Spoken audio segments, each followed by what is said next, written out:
भारत जैसे लोकतांत्रिक देश में चुनाव का काफ़ी अहम महत्व है। चुनाव जनता की वो शक्ति है जिसके बल पर देश का संविधान हर वर्ग, हर तबके, हर जाति और हर धर्म के लोगों को अपना जनप्रतिनिधि चुनने का समान अधिकार देता है। 5 राज्यों में विधानसभा चुनाव का बिगुल बज चुका है। चुनाव आयोग ने 9 अक्टूबर को मध्य प्रदेश, छत्तीसगढ़, राजस्थान, तेलंगाना और मिजोरम में चुनाव की तारीखें घोषित कर दी हैं। मुख्य चुनाव आयुक्त राजीव कुमार ने एक प्रेस कॉन्फ्रेंस में बताया कि मध्य प्रदेश में 17 नवंबर, राजस्थान में 23 नवंबर, मिजोरम में 7 नवंबर, तेलंगाना में 30 नवंबर और छत्तीसगढ़ में 7 और 13 नवंबर को मतदान होगा। सभी राज्यों के चुनाव नतीजे 3 दिसंबर को आएंगे।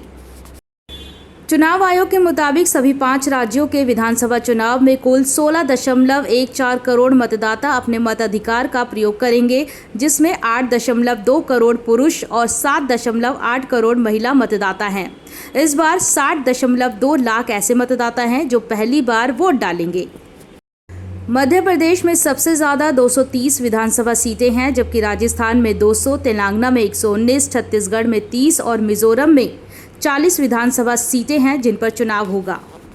चलिए अब आपको सभी राज्यों का सियासी आंकड़ा बताते हैं। सबसे पहले बात मध्य प्रदेश की। बीजेपी की अगुवाई वाले मध्य प्रदेश विधानसभा का कार्यकाल 6 जनवरी 2024 को पूरा हो रहा है।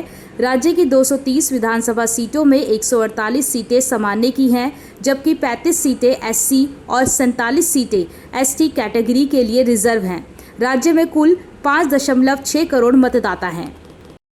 कांग्रेस की अगुवाई वाले राजस्थान विधानसभा का कार्यकाल 14 जनवरी 2024 को पूरा हो रहा है।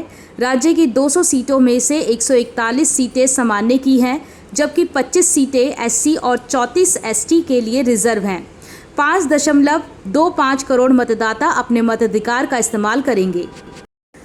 कांग्रेस की अगुवाई वाले छत्तीसगढ़ विधानसभा का कार्यकाल 3 जनवरी 2024 को पूरा हो रहा है।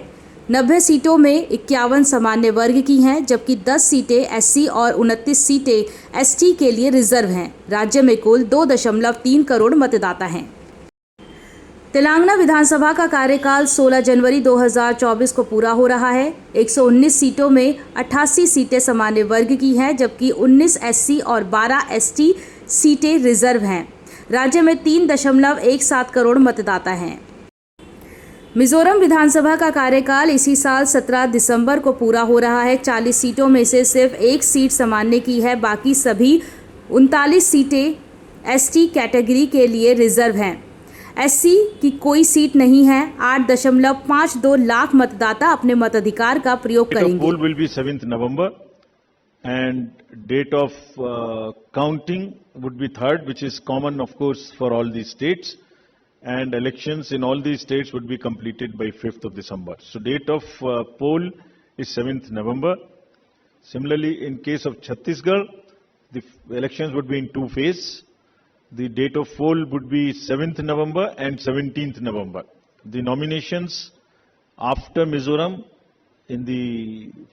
for the first phase of the Chhattisgarh would happen on 20th, the 13th, and the last date would be 20th.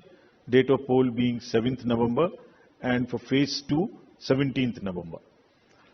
In Madhya Pradesh, this coincides with the second phase of Chhattisgarh, and date of poll would be 7th November. So, first Mizoram and the first phase of Chhattisgarh, then second phase of Chhattisgarh, and one phase in Madhya Pradesh. Thereafter, Rajasthan, where the date of poll will be 23rd November in one phase entirely in Rajasthan. The date of issue of Gazette notification would be 30th October, and date of counting for everyone being 3rd of December. Telangana would go last to the poll, and date of poll is 30th November, with the date of issue of Gazette notification being 3rd of November. And the entire election process would be complete by 5th of December. So this is what is the schedule. And again, I request all of you, through all of you, to all the voters to please come and exercise in the festival of democracy in a true sense. Thank you very much. आइए तो अब आपको सुनाते हैं कि किस तरीके से देश के सियासतदान चुनाव से पहले ही अपनी जीत का ऐलान कर रहे हैं। राजस्थान में, छत्तीसगढ़ में और मध्य प्रदेश में पूरी ताकत के साथ लड़ेंगे। अभी जल्दी आने वाली है, जल्दी।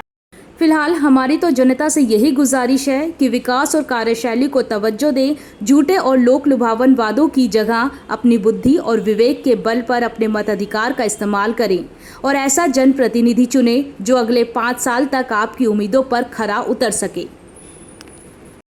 ब्यूरो रिपोर्ट सब लोग।